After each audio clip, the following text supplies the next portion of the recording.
Good.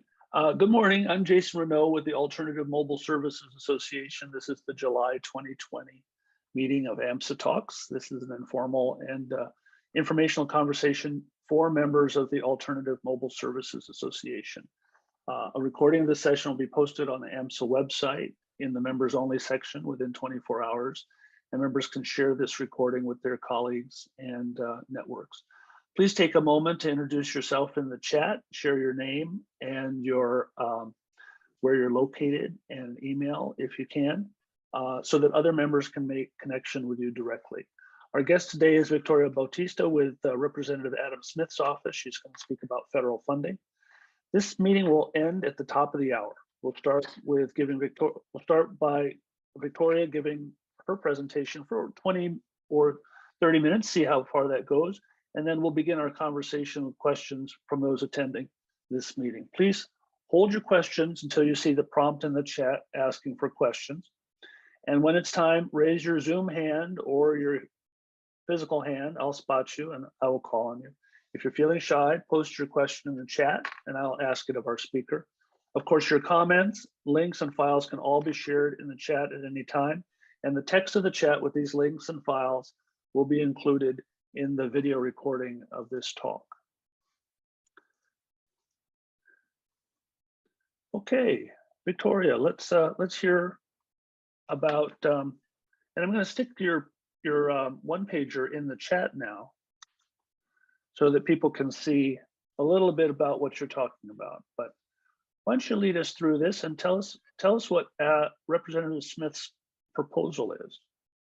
Sure. Well, first and foremost, thank you everyone so much for taking the time to sit down with me and talk a little bit about crisis response teams and federal funding opportunities. I'm going to share my screen real quick. Let's put that in presentation mode. And then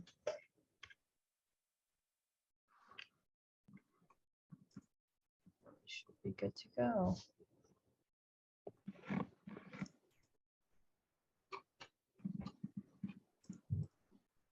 Can we all see this? That's good. Perfect.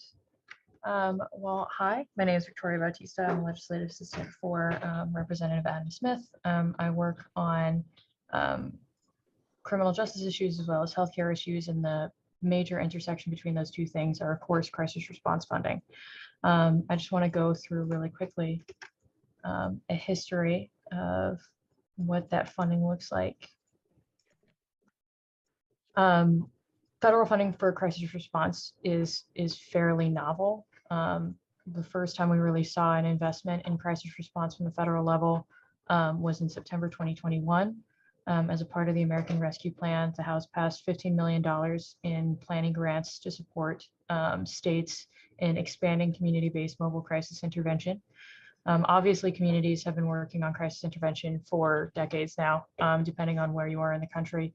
This funding was really meant to start giving access to Medicaid funding towards crisis response, which is mainly where we're seeing a lot of that funding coming from.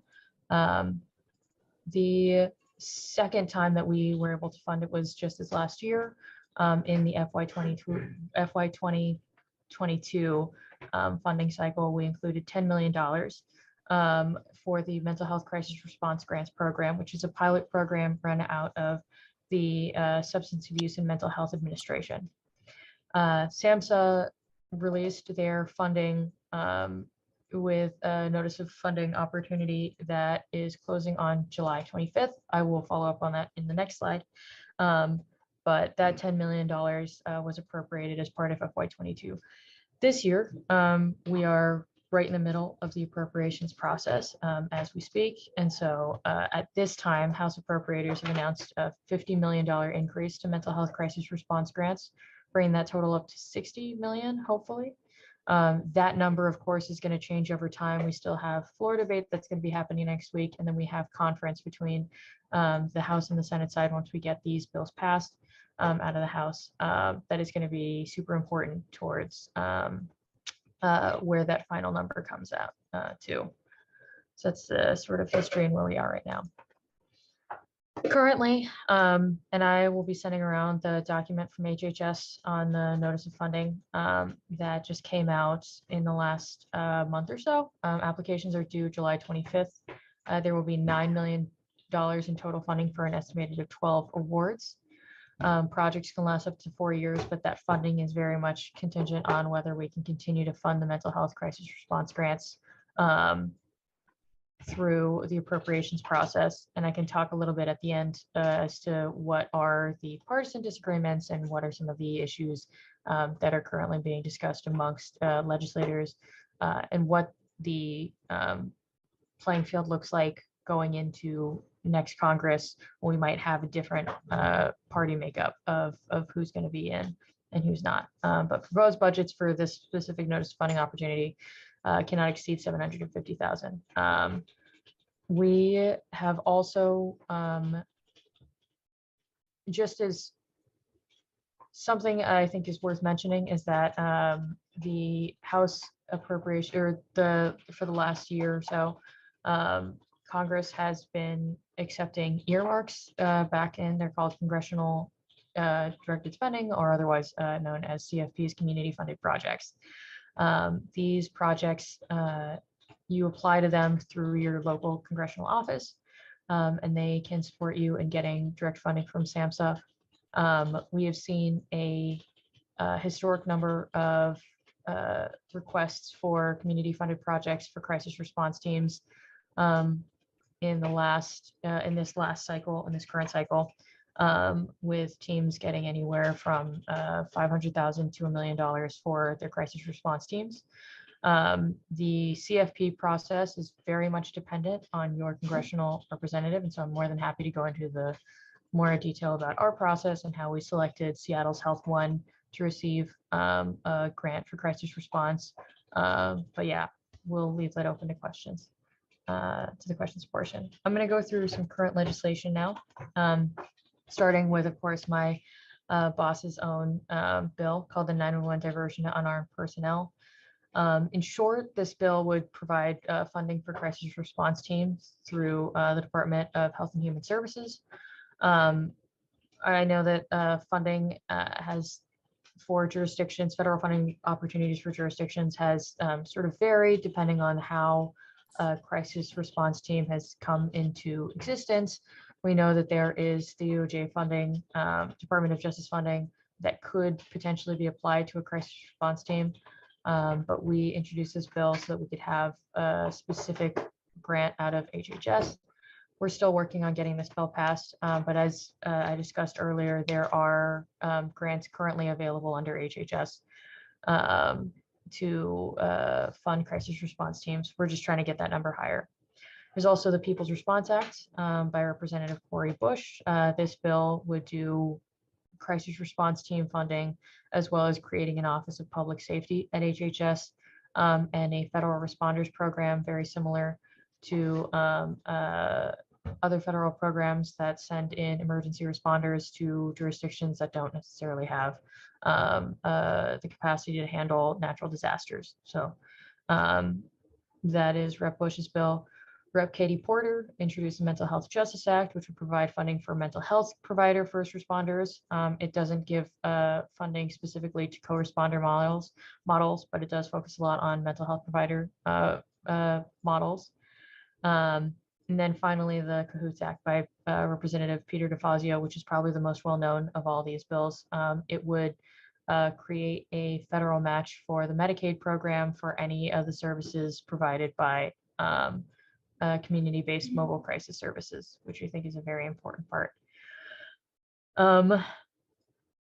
Moving on, there's one reason that I really wanted to put this current legislation slide in is because I think it's really indicative of how many different responses people have had towards like the call for better alternative crisis response.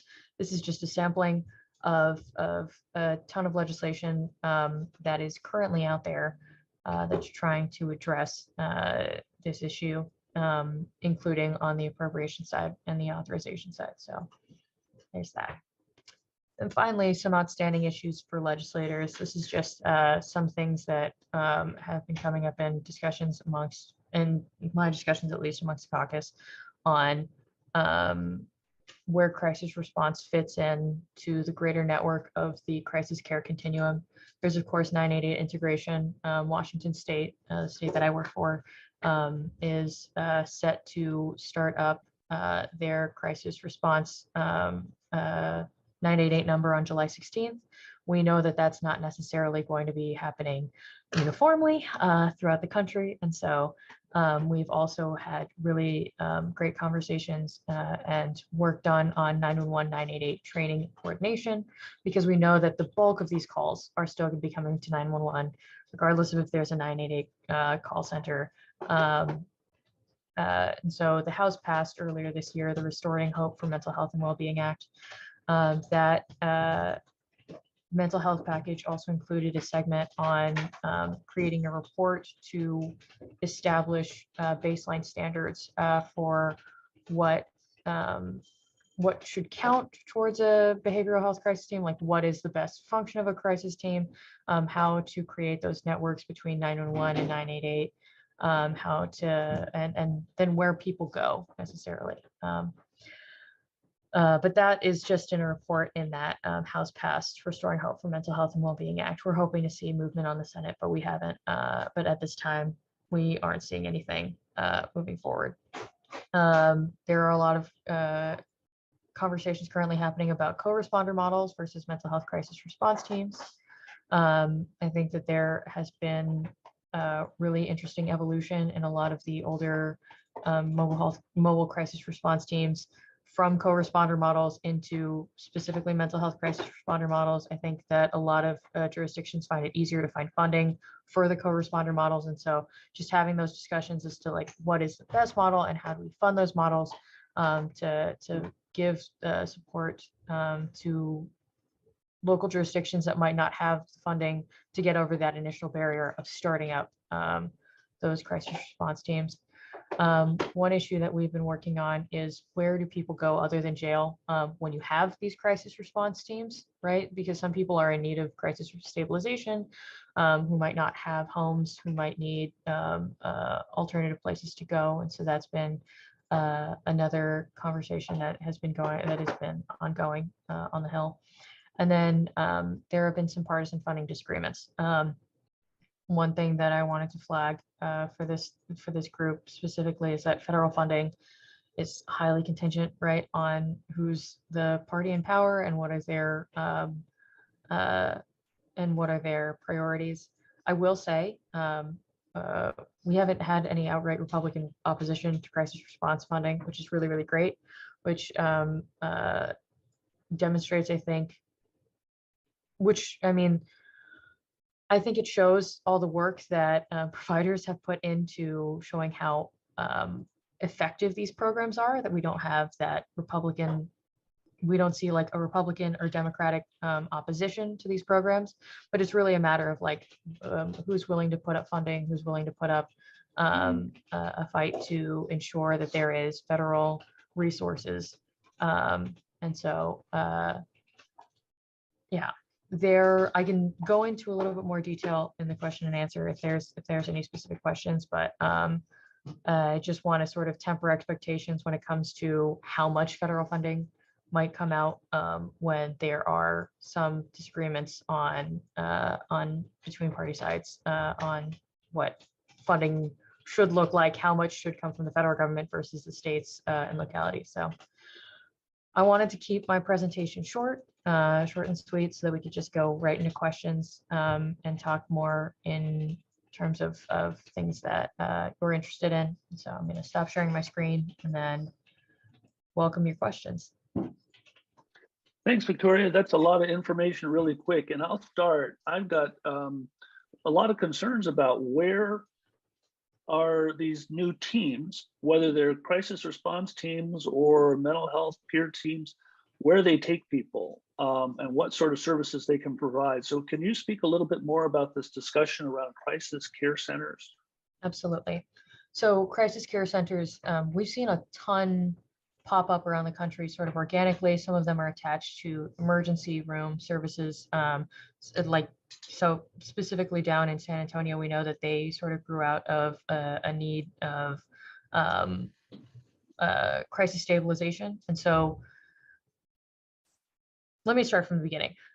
Crisis care centers really have been dependent at this point on what jurisdictions needed at a time and what legislators and what community providers in those areas determine what was necessary, right? And so I'm sure that I think there was somebody from Albuquerque. They're in Arizona. Their model is specific crisis care centers that act as one-stops that have crisis stabilization units that provide not necessarily beds because of the issues with IMD exclusion, which I can get into in a second, but that provide 72-hour observation.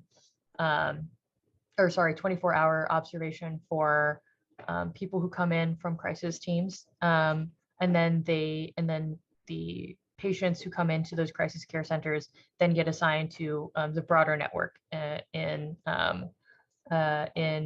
Maricopa County and in Arizona for either long-term help, for transitional housing, for shelter programs, or for some sort of supportive housing, which you think is very interesting and one that we're very interested in investing in.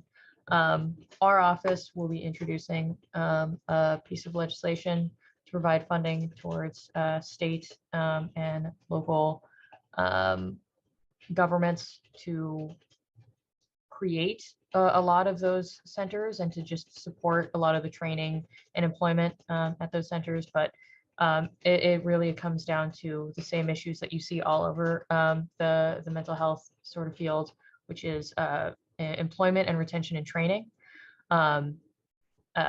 Once we get over the construction hump, there's just it's a difficult job. And so the investments that we've been making last year in appropriations, as well as hopefully coming in this year's appropriations package for training behavioral health specialists, should go a long way towards narrowing that gap between the need and the providers who are able to provide services. Otherwise, I mean, I think the discussion has focused a lot on the crisis response teams in hopes that like hospitals can pick up a lot of the slack, which we know that hospitals don't really have any slack to pick up. And so we haven't seen a bill quite like ours that we're going to be introducing, but we'll hopefully keep in touch about that bill and about any other grants that come up. I will also say that if your jurisdiction is looking for federal funding opportunities that currently exist, we would highly recommend looking into some of the housing grants because we think that that's sort of where we see the best existing opportunity for like street outreach and for transitional housing, not necessarily crisis stabilization, but really trying to find people homes for those calls that are specifically like trespass, right? Yeah, I kind of went all over the place with that, but I hope I got to the answer to your question. Well, let me ask you if you would offline give us some help in knowing where and what those housing grants are, so we can pass those on to our members. You and I can work on that a little bit later. Absolutely. No, that sounds like a great opportunity, and would be more than happy to help with that. So, Dan, do you want to ask a question? Are you settled yet? Hi, Jason. Yes, I've just pulled over, but the presentation's so interesting. I do have a question. Here, Victoria, here in Illinois, on the north side, north suburbs of Chicago, we're at Skokie have been expanding our crisis telephone line to be a more robust telephone line, 24/7, 365. and we're adding mobile crisis response teams. We're doing that with the benefit of state funding. Yeah. What has come out since the state funding initiated is the 988 is rolling out. So that promises to increase the volume to a program we proposed, a simpler program that we proposed. So we are feeling the need for expanding our mobile crisis capacity, and particularly and the administrative capacity to work with other stakeholders like police and fire department, other DHS, local DHS resources. One thing we do have, because you brought up the point of having a place to take people, we also operate a living room 8 hours a day. That has recently been increased to 7 days a week. So we do have, at least during the main hours of the day, 12 to 8, which is our high volume times, we do have a place to take people. So that's our current capacity, 24/7, 365 crisis line, some mobile crisis response capacity, and 8 hours a day living room as a place to go. What in all those new funding opportunities coming down the pike would you say would be a good first place to turn to try to build on that capacity? I think that if you're looking to expand your work with local police, there is this program called the Burn JAG, the Edward Byrne Justice Assistance Grants, and I'll send this over to Jason, Justice Assistance Grants program, which has a very broad objective of providing funding to local police and law enforcement to prevent crime, right? To prevent crime, to like divert crime. And so there are some really great, there's some really great funding out of the out of Burn JAG that you can work with your local police to apply for specific programs there. I think that would be a very good start. And then there's also the Law Enforcement Assisted Diversion Program, which isn't fully funded at the levels we'd like to see, but LEAD has been a source of like really great funding, specifically in our jurisdiction, in our district for some of the crisis response stuff. So the DOJ funding is where I would take the most look at for that. For the crisis stabilization, again, that one's harder. We wanted to introduce our bill because we didn't find a specific pot of money for crisis stabilization, and we think that's really necessary, especially like to provide grants that are not just competitive, that are like automatically distributed because of that need for that investment, because there is no current investment in that. But I can definitely take a look into some other ideas, and I think this call actually will be super instructive as to like where I can look for more funding opportunities. I hope that was helpful. Yes, thank you. So the first two that you mentioned, Department of Justice, are those funding that can flow to the police or to the local community mental health centers, or both? So technically, it usually goes through. So technically, there's no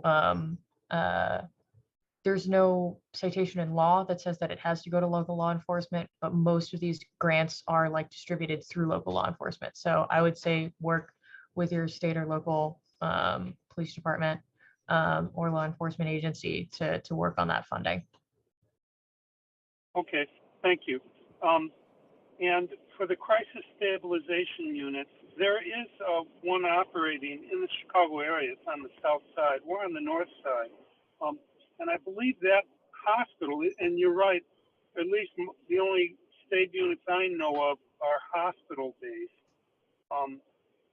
Is there funding available to hospitals to help develop that, or are they do they mostly do that just on fee-for-service generation? Yeah, that's mostly through fee-for-service generation. I think that's why we're so focused on trying to get more Medicaid dollars into crisis response programs, because I think that'll go at least that'll get us a little bit closer towards being able to cover or to help hospitals cover those costs. But yeah, nothing that I know of off the top of my head, but I can definitely take a look into it. Thank you so much. Thanks, Dan. Victoria, you mentioned 4 different initiatives coming from 4 different House members. How are they accumulating information to design and write these legislative bills? Who are they talking to? Yeah, I would say that most offices would probably start off with a lot of the national organizations, but I know that for our bill and specifically, and then also probably for Representative DeFazio's bill, it started off as a local effort. We got outreach, our office specifically got outreach from local activists who had seen this model work in other jurisdictions and were interested in implementing it in ours. And so that's how we started, was with activists who had bad experiences with police response to mental health crises. And so they wanted to call on us to work on a piece of legislation. And from there, we tried to reach out to as many of the service providers as possible. And so that meant talking to law enforcement, it meant talking to 911 operators, it meant talking to other jurisdictions that do crisis response. And I think that a lot of other offices would do that same sort of legwork of like, first we start off with who's asking us to do this, and then moving out past that. Yeah, I would say that national organizations have a lot of sway, though, when it comes to how these bills get formulated, just because they're the easiest point of contact. We're just very lucky. We have an incredible, I work with an incredible district office, so they already had all the connections to all these folks that we needed to talk to. And for your bill, for Representative Smith's bill, you're talking mostly to Washington state offices, or? Yeah, a lot of it is Washington state based folks, but obviously, Jason, getting outreach from you was super helpful. We got outreach from the National Association for Mental Illness, NAMI, and the National Association for Emergency Operators, to get some feedback from them. And so, yeah. That's great. That's great. Do we have other questions for Victoria? Show a hand or pop on the screen and let's hear what you have to ask. Victoria, you have a unique perspective of being able to see from the 30,000 foot.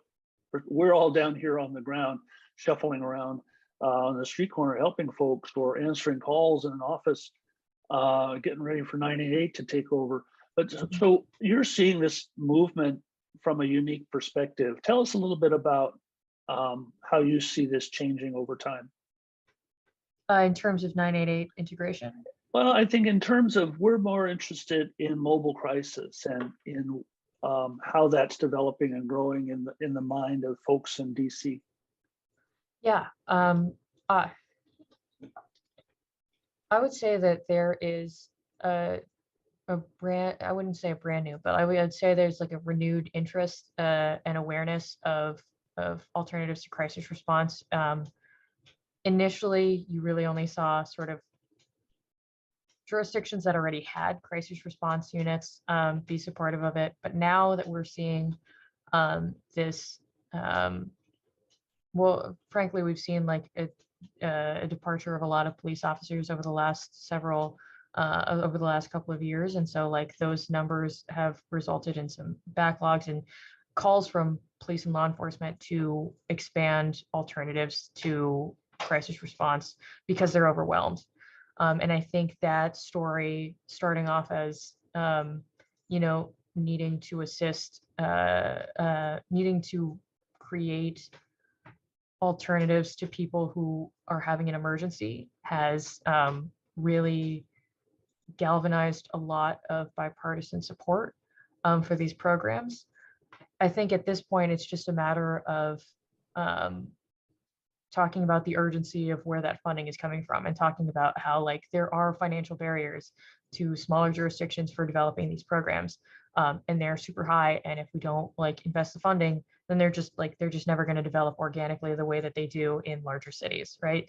The city of Seattle has, of course, has enough revenue to start up their Health One unit, but smaller cities around might not, right? Tacoma on their own might not be able to create a responder model.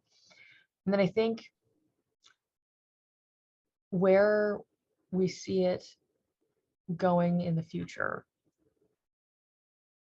I mean, like, I see a lot of promise in, I don't want to like oversell the possibility for Republican support for these programs going into future Congresses. I don't want to oversell Democratic support going into future Congresses, but I think this is the idea is so easy to package at this point that I think we can see progress, sort of quiet and understated, but like significant progress in investing in these programs.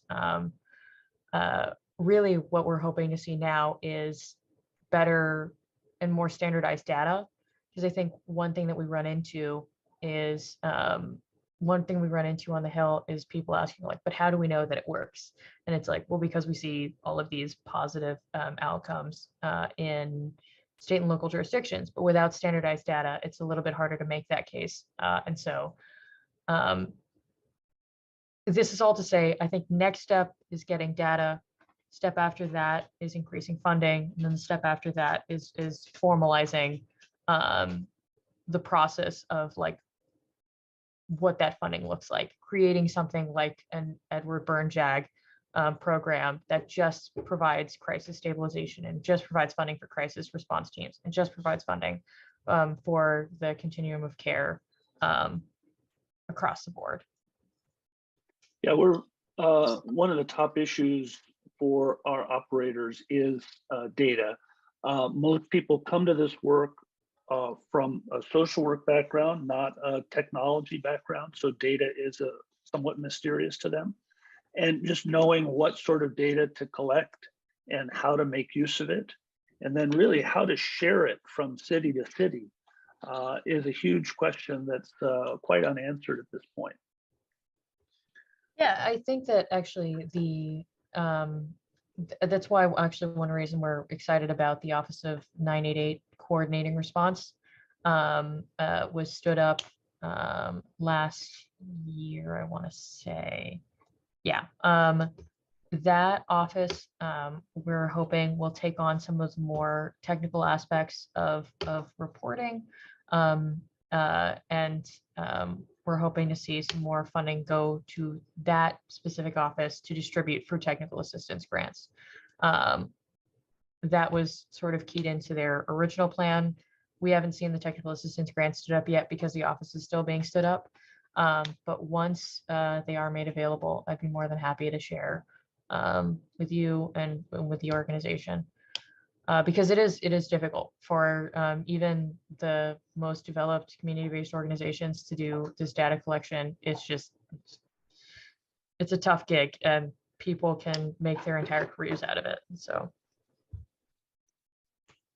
well, that's great. Other questions for Victoria?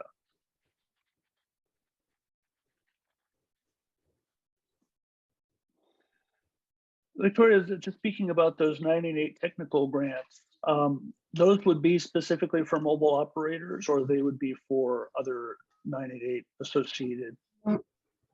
From what I understand, I think it would be the entire network of 988 associated, but we will certainly continue to fight for specifically mobile crisis response, mobile services. Because at the end of the day, boots on the ground is going to get the best data. You're going to have the most interactions with patients and people in need. And so, great. Hi, Ann. Have you got a question?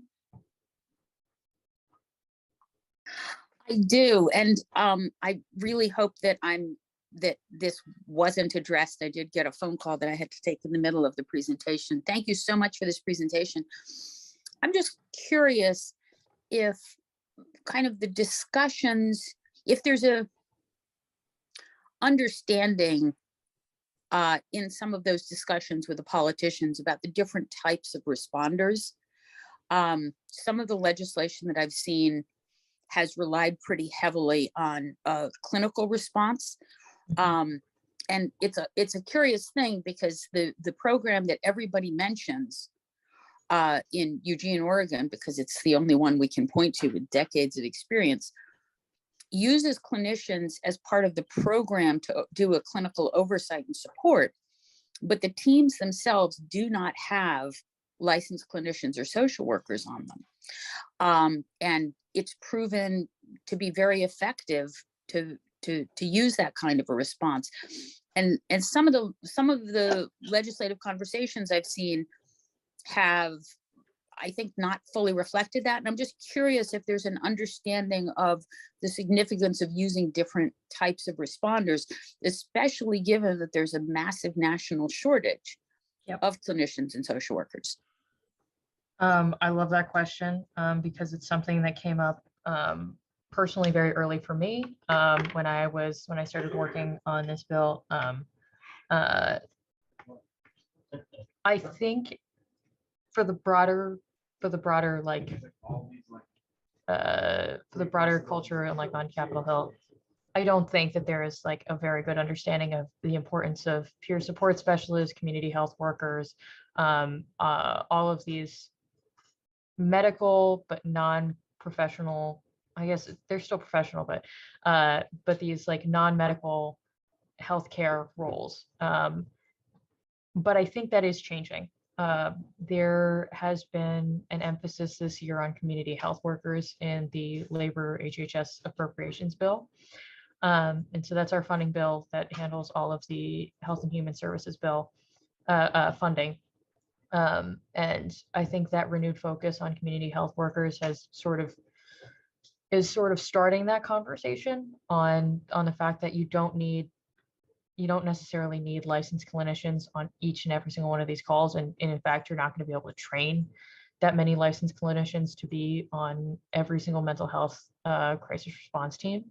But in our bill in particular, we make sure to note that it's not just it's behavioral health providers, but it's also licensed social workers, peer support specialists, and anybody who has good enough training to be able to handle people in crisis. Because one thing that we got in terms of feedback for crisis stabilization services is that you don't always need a doctor to like respond to each and every person who comes into a crisis stabilization area.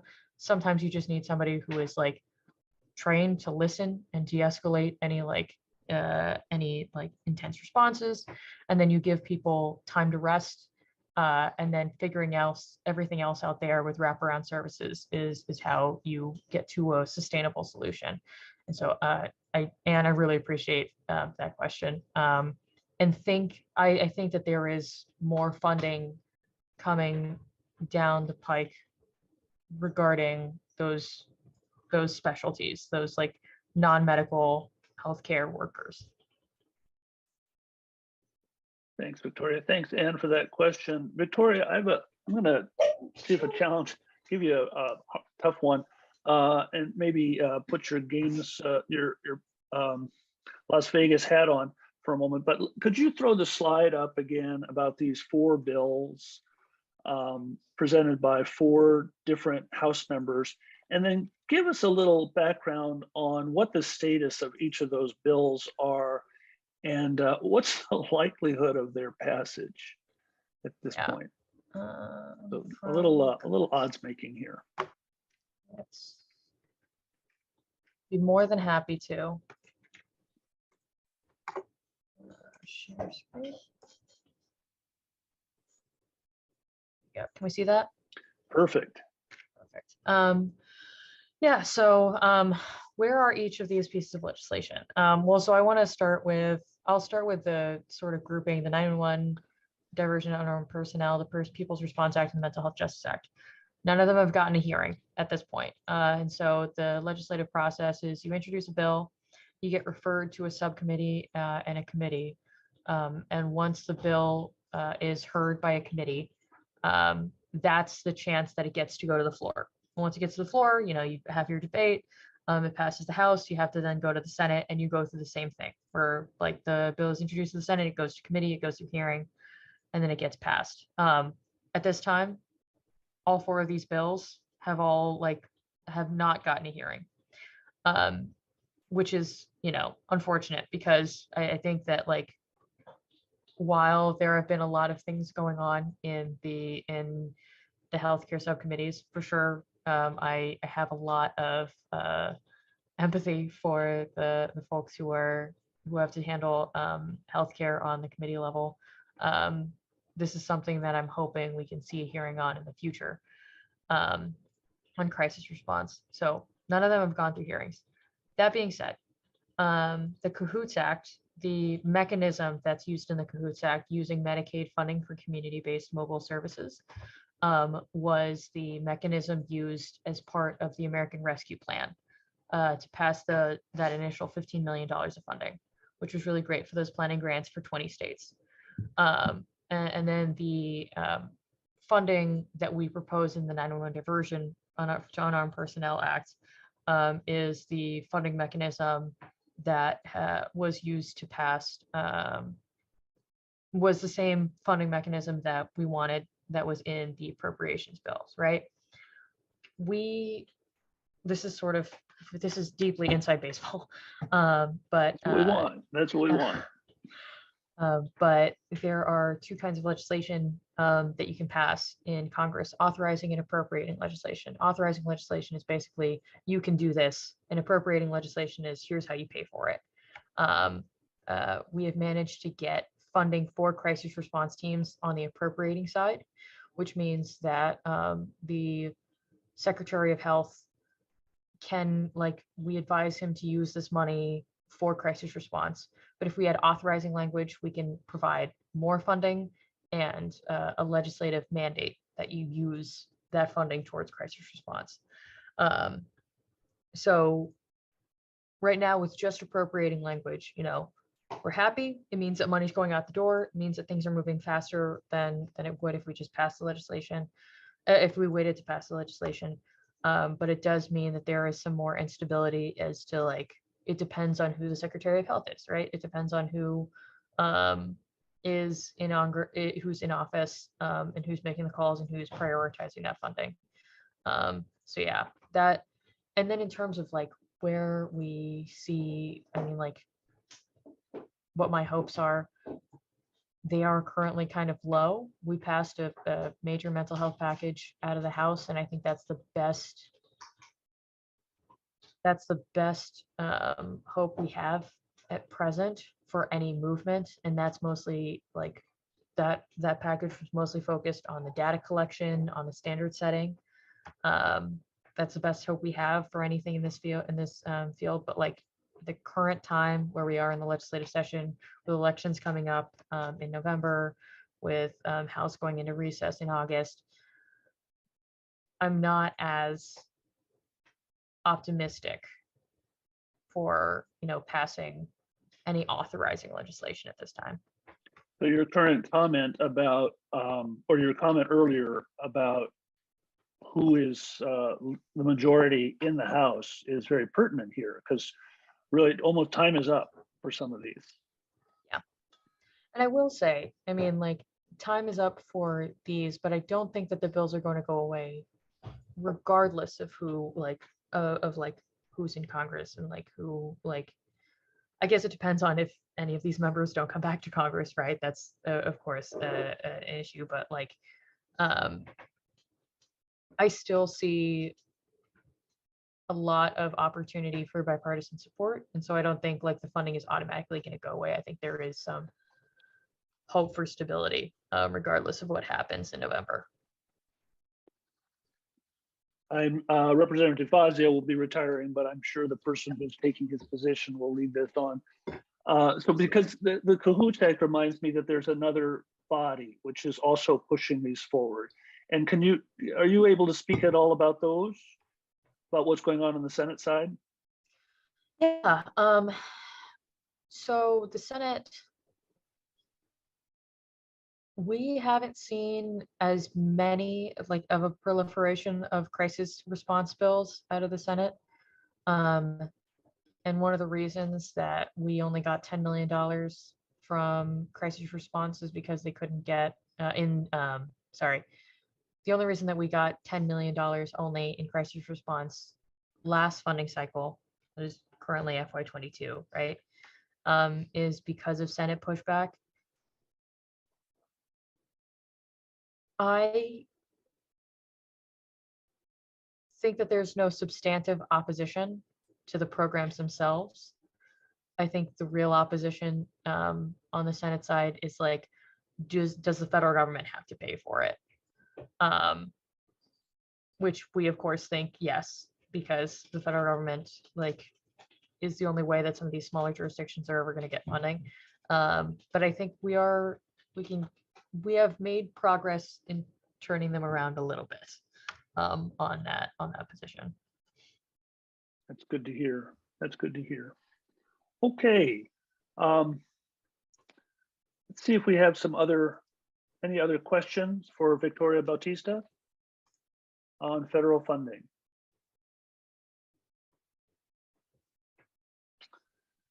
If not, we'll say thank you to Victoria and we'll close this meeting. We'll be back next month in August for another AMSA Talks, and I hope you'll join us. Thank you, Victoria. Absolutely. Thanks, I'll send along those Victoria. slides, and I'll make sure to send out that notice of funding as well, so that you have it for everybody. And we'll be working together on understanding more about these grants opportunities and passing them on to our members. And of course, our members passing on information to you about their practice. Absolutely. Thank you so much, everyone. Take care. Thank Have a good you. day. Thanks, everyone.